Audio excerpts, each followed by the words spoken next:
Olá pessoal, bom dia. Como eu falei para vocês na última aula sobre inversores de frequência trifásico, eu finalizei dizendo que a próxima aula seria sobre um exercício, a resolução de um exercício de um problema. Então vamos lá. É um sistema solar fotovoltaico formado por 9 placas solares de 24 volts CC dispostas em série, alimenta uma carga trifásica que está aí em Y, ou seja, em estrela. Ela é balanceada e puramente resistível, especificamente estamos falando de resistores de 10 ohms.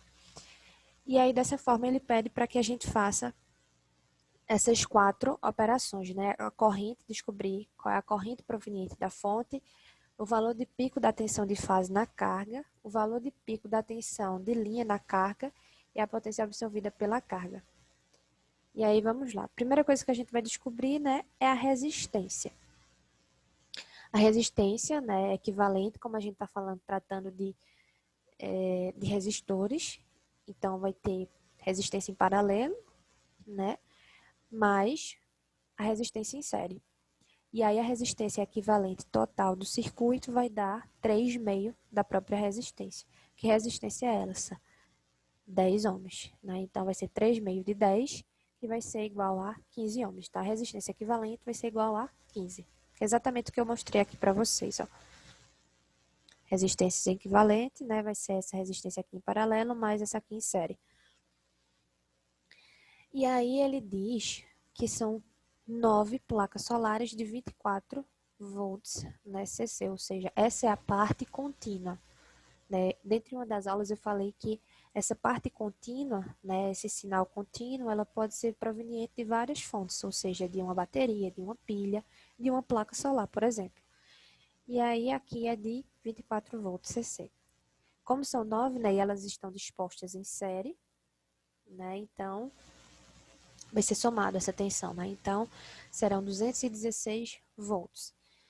Para descobrir a corrente, vai ser, analisando a lei de Ohm, 216, que é o valor da tensão, dividido por 15, que é a resistência equivalente.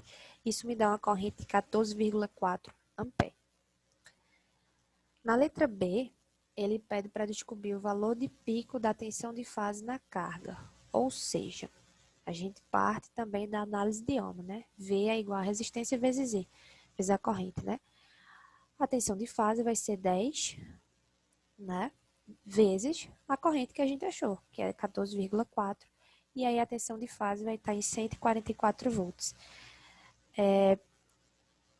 Aqui está mostrando, ó, essa é a tensão de fase. Percebo que ele não chega, a tensão ela não chega a ser 150, ela está antes disso, que é exatamente mostrando que está em 144 volts. Na letra C, ele pede para a gente descobrir a tensão de linha na carga, ou seja, a tensão entre duas fases, Como eu mostrei para vocês, é a tensão, por exemplo, entre a fase A e a fase B. Então, para isso, a forma da tensão de linha é raiz de 3 vezes a tensão de fase. Isso tem todo um desdobramento teórico, todo um cálculo para demonstrar isso, mas a princípio tem isso em mente, Que a tensão de linha é igual a raiz quadrada de 3 vezes a tensão de fase.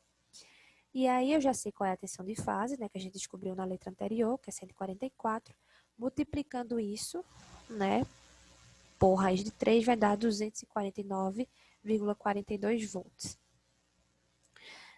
Aqui, a tensão é a tensão de fase, a tensão exatamente da fase AB, ela está logo após 200, que é exatamente em 249,42. Não é exatamente, porque a gente está simulando.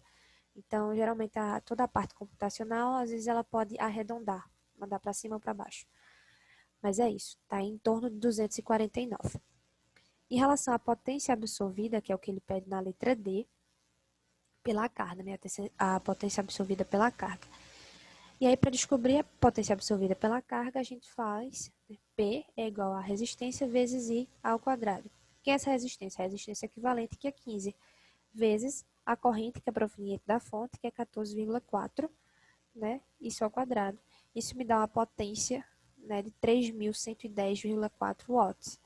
E aí, quando eu quero ver a potência em cada resistor, Esse resistor aqui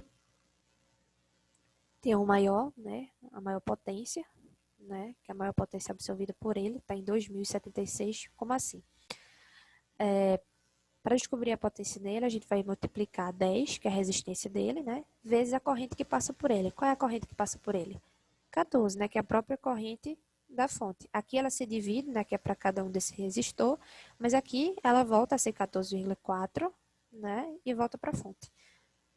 Por isso que dá 2.073,6 watts. Em relação à potência em cada um desses resistores aqui, ó. Cada um desses resistores aqui. Como é que fica? Como a corrente deles é dividida, então não é 14,4. A corrente que passa por cada um deles é de 7,2, porque a resistência é a mesma, então vai ser a metade da corrente cada um passando, né?